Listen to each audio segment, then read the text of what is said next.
Okay, my friends, it's Roger once again, and I'm going to tell you right now, geology is not correct. Physics is not correct about the light and, splitting the particles. We can do that, and I can show that. The periodic table is not correct. Hydrogen is not one gigantic proton and one tiny little electron floating around. It just wouldn't work, never did work, it was impossible. What it is one gigantic ball of electrons, which is it happens to be approximately 1,839 electrons, and then one other one that wants to get in, and it says, no, you can't get in, we have enough right now. So that's what's called stability, and it keeps it away at a certain distance because the push to pull won't allow it in. Now, there's tons of what's called isotopes. What is an isotope? An isotope means there's not enough of these particles together here, or there's too many. So they're pushing or pulling extra ones, and they're unstable. That's why they have half-lives. And even hydrogen has a zillion of them. Oxygen has a zillion different isotopes. Nobody talks about those. They just talk about them as being like one proton and one electron surrounding one big solid core. And now they know that's not true. Now they say, oh, there's quarks, there's leptons, there's this, there's that. Well, they get down to the tiniest particles, and they get down to these right here, muons and electron showers. And there they are. There they are right there. That's from our experiments. Muons and electron showers. The black balls are the muons. The white balls are the electron showers. It's precisely identical to what CERN wants to see. When the black and the white ball concuss, and you're going to see some more of this, but I just want to give you a preview of this because isotopes change everything, and which means that this is so far wrong, it's crazy. Because if they have this as being 1, I'm saying it's 1,839, and they're dipoles. They're not a solid positive core in a nucleus. So nothing anybody is going to say to me is going to make sense until they start to look at what I'm saying. I understand what they're saying. I went through the whole thing. I knew that. And I wrote right in my paper back in 1970 that Rutherford was wrong. Rutherford and Bohr were wrong. They were just wrong. It had to be a dipole, and it is. And now we can see it as a dipole. Now, I am a simple person. I can make things simple, because it is simple. When this particle came in here, the black and white balls were attached together. And the black one was just too big and too heavy and too dense to get through the tiniest little slit that was created here in a Venturi pattern. And I'll explain all of this stuff. The white, which was attached to the black, when they concussed, the black one bounced away. The white was so squishy that it could explode into big explosion, which you can see it did. However, in addition to that, it could squish down and squeeze. And it did here. It got through there. And I could show that it can squish down and squeeze. And the black, that's nothing. I can't squish it. The white is a big puffy thing. When it came in like this, it hit, it exploded. And the black said, I can't go through that. And I said, oh, no problem. I'm just going to squirt myself right through. And that's what happened. It squirted right through. And I can show that actually occurring. I can actually show you that occurring. All right, now remember, I say one side of this is an electron, the other is an electron. They're literally two tiny, tiny, tiny bar magnets. And when they start to concuss against the Venturi, they have nowhere to go, and their fields start to stack up against each other. Then they glow. That's what push to shove is glow. And that's what the glow is here. And then right there, they literally come apart. They just completely disassociate and go flying. And the white can concuss down and flatten out just like that and squirt right through. And the black cannot. The black goes around. Now remember, they're coming in like this. Boom, they split. So that's fission. Fission means that they came apart, which obviously they did. And then at that point, they were just high-speed particles, which would be the muon, neutrino, electron, neutrino. When they concussed into this field-crushing venturi, the black particles separated the muons, just like it's showing here. They did not change. There was no change. And they just got out of the way, and the electron showers came through. Now, this is an event that they rarely see, and that's when they can find these muons, which is the black balls, and the electron showers. Now, we were fortunate enough, and it was just a stroke of luck, seriously, that the venturi that Rod Warren designed just happened to be exactly the right size to allow the white to come through, but not the black. Now, I'm having a hard time finding anybody that's willing to step up to do the, you know, I showed the design of it. All of it is like a caliper thing that you can go in and out of here with two round cylinders on there. Just, really, Rod just used nails. He had a nail coming out this way and a nail coming out this way, so close together that when the venturi hit in between those two nails, the black couldn't get through it and the white could. And all it is you need to tune it correctly, and nobody else has been able to do it, as far as I know. And I don't have time to get into this. Rod spent years doing this, and he's still doing it. He's absolutely fabulous at this. So this is the guy that somebody should work with, but nobody's contacted me about it at all. And I've been touting this for 10 years, or well, not 10 years with Rod, but my stuff. But anyway, it's 6 or 7 years with Rod. And nobody said, oh, let me talk to this guy. No, nothing. So anyway, that's what is annoying as hell. I think somebody should take an interest in this. It's pretty obvious what you're seeing here. That was a red laser light. This is the smallest particles they want to see, and they just happen to see them in a whole debris pile, and they can see them, but they don't. They're absolutely meaningless at that point because they're just nothing more than debris. With us, we say, "Wow, that came in as light. It came in like this." We know that. We saw it, and now we can see the black ball came away from the white. There's no confusion in what we're looking at. They're confused because they can't tell. So now they see a whole batch of debris, and a lot of times they see 3 or 4 or 5 or 6 pieces together, and they say, oh, that must be an elementary particle. No, it's just 5 or 6 pieces put together. These are the elementary particles, the muon and the electron neutrino, which in all reality, which we would call an electron. Nobody's ever seen a black part. That's the key. Nobody's ever seen it. I mean, they have seen it in these proton collisions because it's just a whole pile of debris. And they say, wow, we see these and we see these, and you know, I guess they must know they're together, and then they come apart. Bada bing. Right? They were together. Now they came apart.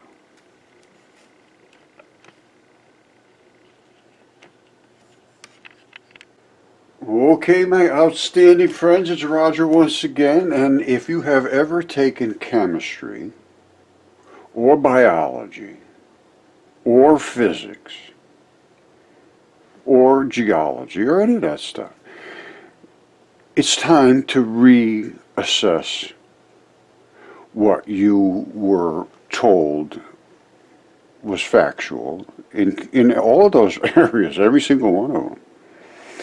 And we are going to start with chemistry, because chemistry isn't right. Mendeleev wasn't right with the periodic table. I'm sorry, you know. And now here, before I go any further, don't assault me, okay? I'm not going to assault you. If you took physics and all that, I'm going to change my whole attitude. I had an attitude because I was getting an attitude at me. So my attitude now is, if you give me a hard time, I'll just block you and just go on my way.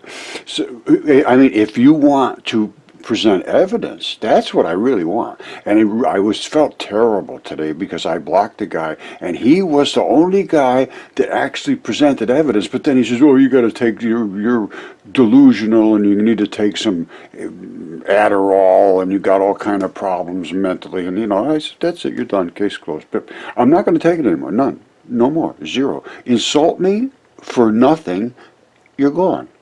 Now, but he had some very good understanding of chemistry, and I felt terrible. And I think maybe I will put a note in this video somewhere with my email, and if he gets a hold of me, I will converse with him. I'll do a video with him, with his opinion, because they don't even understand that hydrogen is not one gigantic proton. They think hydrogen is one gigantic proton like that, and then one little tiny electron floating around, out, just like they show there. Well, guess what? If this was negative and this was positive, bip, that's it. Case is closed. It's impossible. I knew this 50 years ago. And that's why Bohr was wrong, and that's why the whole thing's wrong. This is 1,839 electrons. That makes it a dipole. A dipole means 1840 would become neutral, so it wants to attract one more. But the 1839 say, no, we're okay. You can't come in here. You can stay that far away, but you can't get in here anymore, because we have exactly the stable amount, which is called the resonance frequency of hydrogen, and it has a certain stability. And then after you throw a spark into that, it falls apart into all sorts of electrons, because it's really this. It's really that right there, with one more floating around the outside that wants to get in. But this says that we got enough right now. We're coated with electrons. We got plenty of electrons right now. Stay away. That's what's called stability. Now, because this is so small of a package, and there's so many electrons in here, when you throw another spark in there, that's all a spark is a free electron. You spark into there, it goes, and all of these go flying everywhere. That's why in a bang, it's just extraordinarily sharp from hydrogen. Absolutely intense when it blows up. And it blows up, well, in a confined area. Now, the Hindenburg just burnt up like crazy because it was just all gas that wanted to disassociate, and when it does that, it becomes flames and heat and fire and combustion. So, this guy that was assaulting me for being an idiot because I didn't understand this reaction with aluminum, which I do understand it. He doesn't understand that it's not just one big hydrogen and one electron. No, there's 1,839 electrons in here and one more out there. This changes the whole reaction. Everything changes when you start to understand the nucleus, which is the nucleus is the center of every atom, and they just get bigger and bigger and bigger. Now, they started to throw in neutrons, and that's what he's telling me about. Oh, you don't understand neutrons. No, you don't understand neutrons. Neutrons are nothing more than another proton, but one extra electron. That makes it neutral. It's unbelievable they don't understand this, because a neutron can just lose one of its electrons and become a proton. They understand that. They say, well, if it went from this state of a neutron and lost 0.0000585 atomic mass units, it comes down to a proton. Well, that's because that's what an electron weighs. I can't imagine they don't understand this. Now, this is what I've been assaulted for over the course of 10 years. Well, 50 years, really. But the last 10, I've had some very, very, very supportive evidence to show that what I'm showing is right. And so what we're going to do, we have to start by understanding the molecular makeup of everything, the atomic nature, the electrons that are dipoles. They are not just negative little particles and one big gigantic positive. Absolutely not. No way whatsoever. Now, light is what we would consider the smallest particle. If it's a particle, they don't even know if it's a particle. Well, I can show you it's a particle. And I can show you that it not only has a glowy, bright spot that we call light, it has a dark spot, which we call dark matter. And it is also gravity, and it has all of the attributes of dark matter. It does not emit. It does not absorb. It does not reflect. And it now has been shown to not compress. The white portion does every one of those things. It emits, it absorbs, it reflects, boom, bang, and it can compress. And that's how we separated muons from electron showers, and here they are. Okay, just in case you haven't been following me, I discovered mud fossils, and I discovered like this goose, which that's the feathers in the goose's head, and they turn to feldspar, and then inside it's basalt, like the neck and everything else. And I understand the chemistry, and we're going to go through this because that's my background, and I have a dispute with everybody. I'm literally the only one in the world. I am an island in the world that says no, the periodic table isn't right. It's just not right. If you look at isotopes, you just won't even believe. Oxygen has a zillion of them. Hydrogen has a zillion of them. Hydrogen's not just hydrogen. Oxygen's not just oxygen. There's so many different isotopes, and the only way you can have those isotopes is to have particles instead of big chunks, which is the electrons. They make everything. Every single thing is made of electrons. So every proton literally is approximately 1,839 electrons. Now, they were smashing head-on protons, whole batches of them, and then getting all this kind of debris and looking through it and seeing exactly what we're seeing here. So we accelerated light, though, and then we put it through a Venturi, and I'll show you, which I have, and somebody could make that Venturi and make free energy. That is free energy. From the energy that we had here to the energy we have here is just on steroids. And I'll show you, this was the particles attached here, the black and white particles, up and down. Let me show you those as what a photon is. And then here it divides. Now, here's what the photon actually is. Alright, the light comes in here from a pulsed red laser.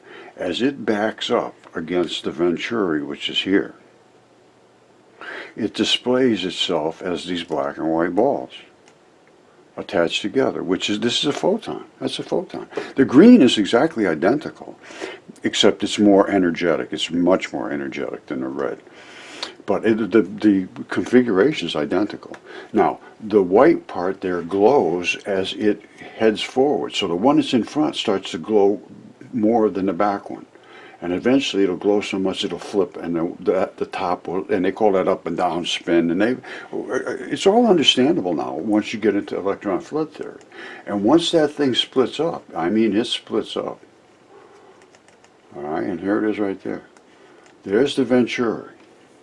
Oh, well, let me get you a better shot. All right, there's the Venturi right here. And all it is forcing the particles to come through here. Remember I told you that the black will not concuss. Well, it concusses and gets out of the way, but it will not compress. This is like the black ones. They're coming here, pulse, pulse, pulse, pulse. It can't get through. Can't get through. That's extremely specifically tuned Venturi, which will allow the white portion, which I showed you is attached to the black. The white can puff up and it can squirt down, and it squirts right through there like water, basically. And this one says, I can't go through here. I'm a rock. I'm a big thing that will not crush. They said, well, get out of the way. And it gets out of the way and they go through. Now, they come right back. And the black ones have no push to them. They have no push. The white ones have, that's all they have is push. Although, the black ones are so attractive that they will grab a hold of a white one and just hold it just intently. You can't break them apart. That's why CERN very, very rarely sees this. This is a rare event to them, to see this muon separate from the electron and make the electron showers. They know it happens, and here's their little doodle that shows that they know it happens. And here I can show you that we know it happens too, because we saw it happen. And you could see it happen right there. That's it. There they are. Muon neutrinos, which is the black ball attached to the white ball, electron neutrino. That's what they come in as. And CERN knows that. When they smash into another, for them it's bada boom, they turn the muon just as the black ball, and the electron shower is the white shower. Exactly, precisely what I showed you. So, if I'm correct, all particles are made from a black and a white ball attached together, which was that light particle, which is the photon. All right, and don't forget now, I showed you the red one. Here's the red one right here. That's manifesting itself. You're never going to see that. You never ever see this. This is why CERN never seen it. Nobody's ever seen it. And you can see this with a cell phone. This was done with a cell phone 7 or 8 years ago. And you look it up right now, and I'll probably show you, I might as well. They knew about this, and it's the exact same technology they use to detect cosmic rays. And that's only because they're high energy particles, and that is high energy as it gets. So we're seeing them very easily. And that's the red, and the green is the same thing. All right, see, the green is exactly the same thing. And that's just before it concusses. In the green, the black separates from the white as well. As I showed you, the white separated. That's fission and fusion when it comes back. And here they are, the electrons, as they come in. They're swishing in, and there they are. This one's just getting ready to flip. It's in the midst of a flip. I've never seen any other one that is in the midst of a flip. That is very, very rare. You see how glowy that one is?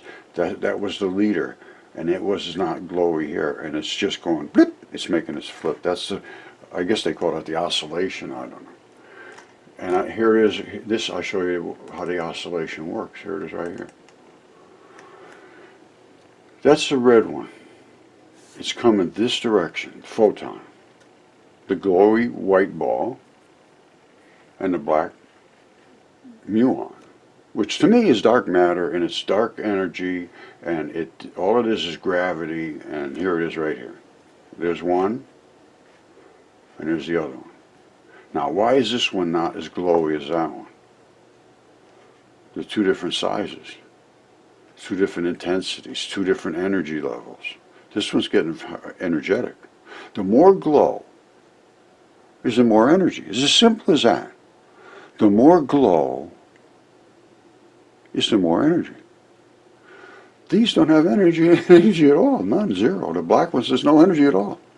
All there is attraction. And they want to be with these white ones desperately. And they must be much heavier and much more attractive, because they say that the universe is made of mostly dark matter. I don't know anything about that. I'm not going to make any claims. All I can tell you is that they are attached to the white explosive particles, which are these exploders.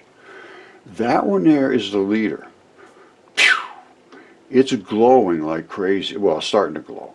And as it glows, and the only reason it's glowing is just because it's impacting with these particles right here, which are the electrons that are attached to the gases that are in the air. It's compressing against them.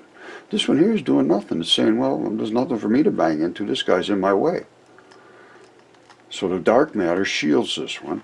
That one glows. As soon as it gets too glowy, it'll flip. Just like I showed you that green one. It was in the midst of flipping, I think. That's why it was slashed white here and slashed white over that way.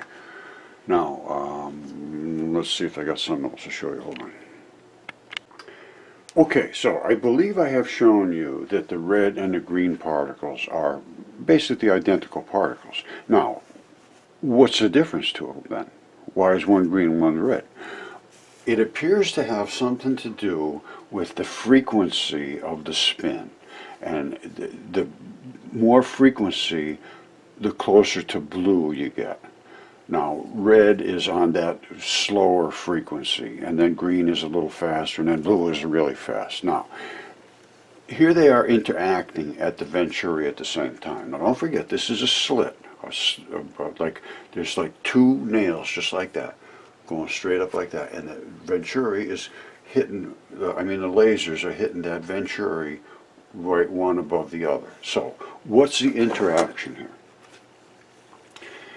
The red fluffs up the particles in front of it as it comes through. And so does the green.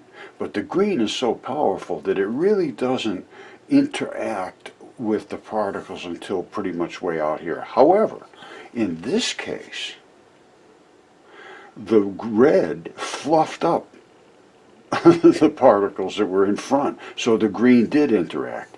And what happened was the green pushed the red particles away, drove them this way, because it's much more concussive and much more interactive and repulsive. And it pushed the red ones away, because none of these glowy parts, I don't care what color they are, they don't want to be next to each other. If they're white or they're green or they're red or they're blue, they just don't want to get next to each other. They just say, you go that way, I'm going to go this way. The black ones say, I don't care. I want to attract up to the white ones, and I don't care about being next to a black one. It's no problem whatsoever. The black ones are dark matter. They're dark energy. They're the collective energy of the universe, basically. And when it gets into one little region, it starts to form a black hole, which is these black particles create a round hole. And the Russians did it in space. I showed this. So I'll show you the picture right now. All right, now we are down in the lowest region. This and this together is an electron to us.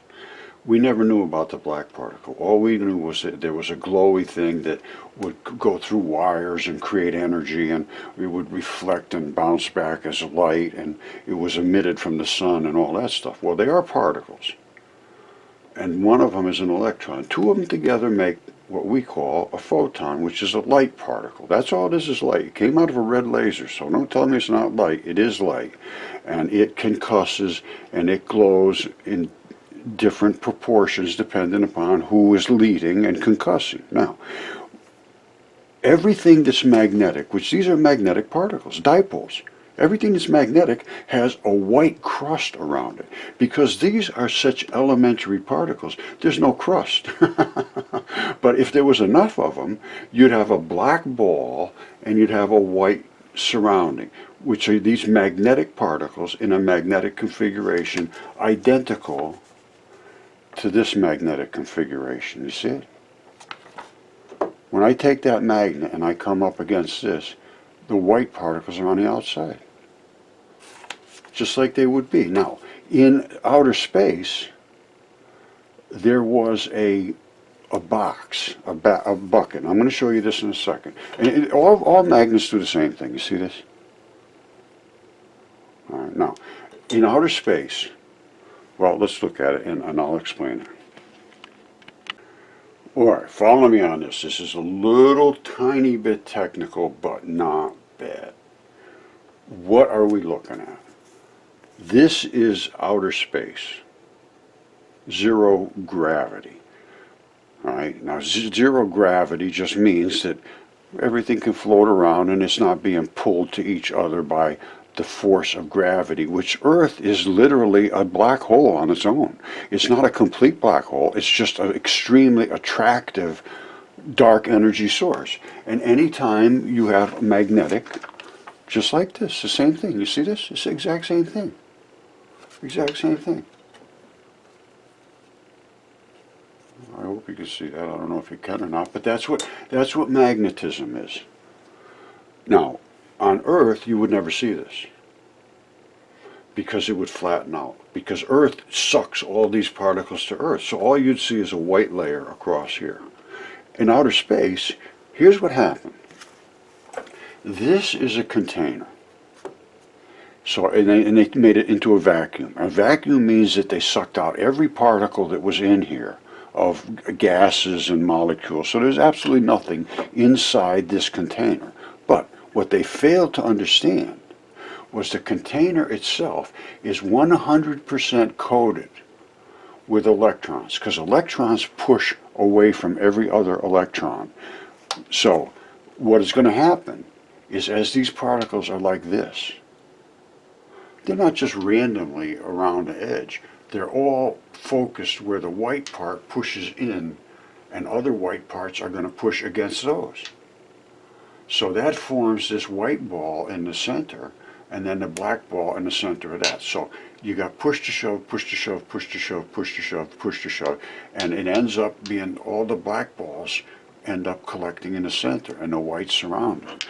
These are what they call ionized dust particles, which mean they have an extra charge on them. That's why they're glowing. And that's a black hole. And they said when they did it, the guys on Earth couldn't believe it. The guy from Max Planck locked himself in his office for 3 weeks freaking out. I mean, they never expected this. Here's what they expected. And I would expect it too. Until, you just take into electron flood theory, which says that everything there is that we know of is painted, literally painted, with the white electron particles. That's all we ever see. We never can see that. They're always behind everything that we're looking at. Everything that we look at is painted with this. Until you get down to the atomic level where we were, where you can see the black and white balls together, you're never going to know that. Nobody ever knew this before. So this is all brand new science. This is brand new. This replaces a proton. This is the whole periodic chart is wrong now. And it really was. It's terrible to understand what has been just ignored. All the isotopes, there's just thousands and thousands of isotopes. And what is an isotope? An isotope just means that instead of having the exact correct number where it's just perfectly stable, you've got a few of them are missing. And it's like semi-stable, and then an isotope says, well, its half-life is such and such days, and blip, some more come over and they attach. It says, oh, good, thank you, good, I'm okay now. That means it's now back to stability. And that's what half-lives are all about. Now, every one of these is loaded with protons and neutrons. All right? Well, Spur's law, and Rogers' law, is going to be that you multiply every proton by 1839 and every neutron by 1840. And that will be its new atomic number. And we will umbrella them under their basic periodic chart configuration now, because it's not that wrong. I mean, it's not real wrong. It's just that if this is 1, or this is 1, or whatever you want to call it, and this should be this, well, it's not really that right. And I'm going to show you everything. I could show you this stuff in experiments.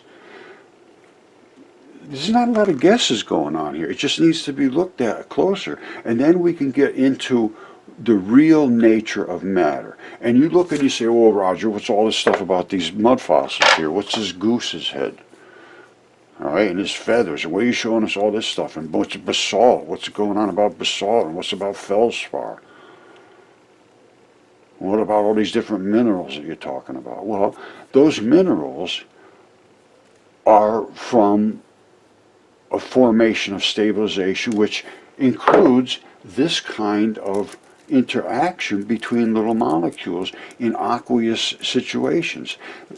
They just don't understand this in geology, biology, physics, chemistry. The whole thing has to change. So that's the good news. It's a wide open sport right now. Because virtually at this moment, if nobody understands dipole flood theory, well, maybe some people are starting to understand now, but I'm the one that discovered this long, long, long ago. And I never could prove it until Rod Warren did some experiments and I could actually see these particles separating, as I showed you, or will show you another 10,000 times, until somebody pays attention to it. Because if you don't get to this level and understand, these are lumps. These are lumps of stuff. That's one is not one, it's 1839. Helium is not four, or, 2 protons, 2 neutrons, a couple of electrons. It is 7,352 electrons, I think, something like that. And when you get up into these big numbers, you're up into bazillions. So this is not, and which allows for the elegance of life. That's what this is all about. And that's why this guy I got upset about, he's talking about aluminum. He said, oh, I know all about this stuff, I know. And I said, good. Then he started calling me names and told me I needed to take some kind of drugs or something because I was crazy. Well, I understand about aluminum. And aluminum goes both ways. You add electrons to it, it just disintegrates. You take electrons away from it, it disintegrates. There's a name for it, I can't remember the name, but it's well, let me show you something, because they did it with tin cans. Where do you see this? This is really cool. Okay, so here's the deal. I was showing feldspar, and I said, the feldspar is loaded, absolutely totally loaded, saturated with aluminum. Feldspar is completely, every type of feldspar, and there are zillions of them, are saturated with aluminum. That's part of its chemistry, is aluminum. So I'm thinking, well, there must be a lot of aluminum in the human body. And then I started looking into aluminum, and they say, oh, no, that's not good for you. Oh, that's terrible for you. Don't get any aluminum in you. It's not a bioavailable product. You shouldn't have it in you. And when they find collections of aluminum in somebody, they say, well, they're sick because they're being invaded by the aluminum. Now, aluminum is what they call amphoteric. It reacts with acids and bases, which is very rare. Most things will just accept electrons or give electrons up to become stable. This will go either way. So they used hydrochloric acid, and they used salts, which is, one is an acid, one's a base, a salt. And they sanded off the coating of the tin can, or of the aluminum can, and then they put it in that solution. In 1 hour, the can's gone. And they have a plastic liner. I never knew that.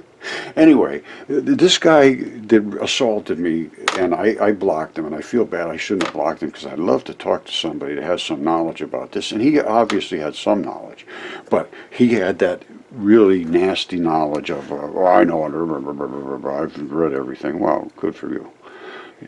What you read, it just makes you less intelligent. See, here's my goose. There he is. I don't know what they do, something like that. All right, now, and when I discovered that all of this is feldspar. It's feldspar. But the coating of feldspar is literally collagen. Right? Your skin and all your membranes in your body that separate something from something else, and skin is nothing more than a membrane, feathers are nothing more than membranes, it's collagen and keragens and so forth, and it's saturated after you die with aluminum, but not before you die. Before you die, there's no aluminum there. So I said, wow, that must be a catalyst. And the catalyst of the aluminum, you saw what it did to those tin cans.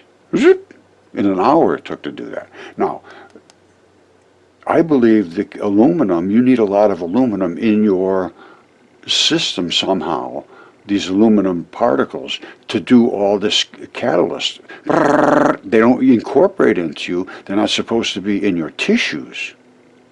But I believe they're, well, 1/3 of everything that's on the ground, or 1/3 of the crust of the surface of the Earth is aluminum, or I don't know if it could be aluminum, but it's aluminum oxides for sure.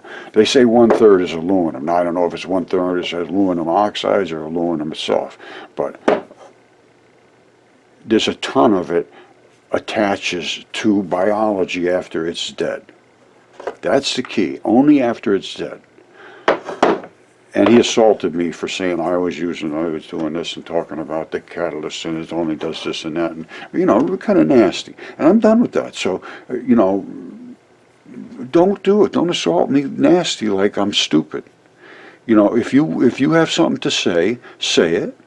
I'll say it back, and that, because it's turned me a little bit bitter. And I'm done with being bitter. I'm done with being nasty. I'm done with being aggressive about it. I just want to be nice and have a good time.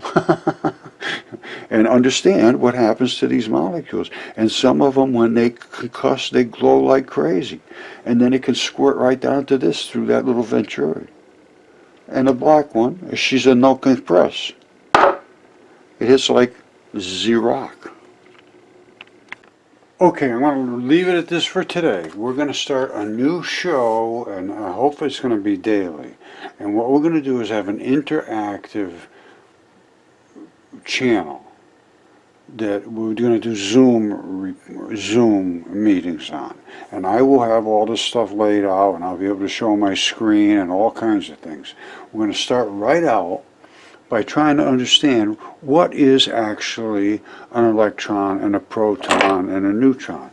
And they say a neutron and a proton have the same mass, basically. Well, they don't. And the difference is one electron, because everything's made of electrons. So instead of this being one proton, it's a ball like this of 1,839 electrons.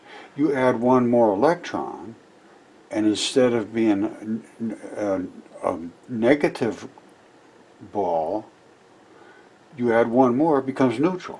Because at 1839, it wants one more electron. You throw one more electron in and it becomes neutral. It no longer has a pull to it. Okay, protons are positive, electrons are negative. Well, you throw another electron in there, and you're good to go. You have a neutron. And that is the weight. And if you divide that into one proton, which is an atomic mass unit, you end up with about 1836, 1839, somewhere around there, electrons. Because it carries out here to a little further. But anyway, it's right in that area. 1839 I'm going with is the proton, and that has a positive charge. 1840 takes in one more electron because it's a positive. It pulls one more electron in, becomes neutral, and that's a neutron. So even though they're showing it as the same mass, it's not. It's this mass plus one more electron equals one neutron. That's all it is. And if you divide, anyway, it's just made up of electrons. So in this new forum we're going to have, we're going to take in questions, we're going to answer them, we're going to show our stuff, and hopefully we'll be able to set up other places where we can, I don't know, show it on our show or wherever, everybody else's findings. And then take a look at them and say, you know, here's what's going on. Oh, wait a minute, take a look at this, turn it this way, put a little water on it, do all these things. And I'll be showing all kinds of stuff in the microscopes, and it should be a real interesting time. But it's a whole new world. Once you understand that this is actually what everything's made of, is these electrons, and electrons are made of the electron component we always thought was all there was, plus the muon, which is the dark matter. And as I showed you, the dark matter can't get through. The muon, the electron portion squirts through like a little fuzzy ball, and it's very explosive. And 1,839 electrons make one proton. And one proton is what they say is in the center of a hydrogen. But hydrogen has all kinds of isotopes. All these things we're going to talk about. Very little is acknowledged, except for the Bohr model. It's just, once you get outside of the nucleus, it's not that bad. Everything attaches and detaches with acids and salts and all that stuff. Yes, absolutely, I agree with that. But when you get inside the nucleus, you're lost. Because the nucleus is nothing more than a batch of electrons. So, stick with us. It's going to be Ra Castellato and me, basically, and Ra will be hosting it and interacting with the audience mostly and asking questions. And if I'm not, if I make mistakes, he'll help me out, and and we'll try to interact and understand what this is all about. Because right now it's not understood. If they don't understand that this rock right here was a goose, and how this turned into a goose, into a rock, and what basalt is, and what feldspar is, and why feldspar is on all the rocks, and new species. That's a foot. That's a foot from some new species, and it has like this little medallion in the front. I don't know, but this is the toes are inside. This wasn't a shoe. This was a foot. You see that round little spot right there? That's where the bone was in the back, and then the tibia and the fibula laid on the side coming up. They fall right off, and they all do. We have many more than this, not just this one. And that's where the blood runs in the front and services the toes, but they're inside, and so I call them no toes. But actually they do have toes. They're just encased. And then all the bones turn into stone, and all of this. And it could be just this particular area that is so dense with these excellent mud fossils. But I think there are a lot of places, I know there are a lot of places, and people have just they didn't realize it.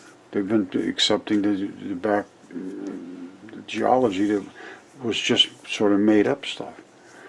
And I will show you, I think it's called Hutton's Unconformity, and it's muscle and tissue coming together from a giant creature. And he said, oh, this had to shift this way, an anomaly that, and it's an unconformity. Well, it is. You'd never be able to that he just made up a whole lot of stuff. And then at that point he became the father of geology, and then you're stuck with it. Well, no longer. We're going to change all this. So stick with us, and you won't be stuck with that. Okay? Kabish? We will talk, and hopefully it'll start soon. And I'll be posting about it, and it'll be live, and hopefully after that we'll have it on video or some way of accessing the shows. And we may, Ra is just a normal guy. He may need some donations and so forth. I think he has a Patreon account. Well, I know he does. And I know that he's not flush with cash here. So everybody has to put in their time. Now, for me, I don't care about it because this is basically a hobby. At this point, I'm done. But we may need some assistance. And especially, we're talking about a drone and so forth, this and that. But, there'll be no compulsion to pay for anything. We don't want anybody to have to give up something that they don't have.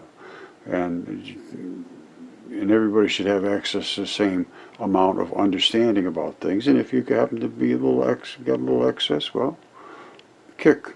All right, I love you. And hopefully this is going to be a lot of fun. And, we'll take any answer. I'll take any question whatsoever. Doesn't matter what it is.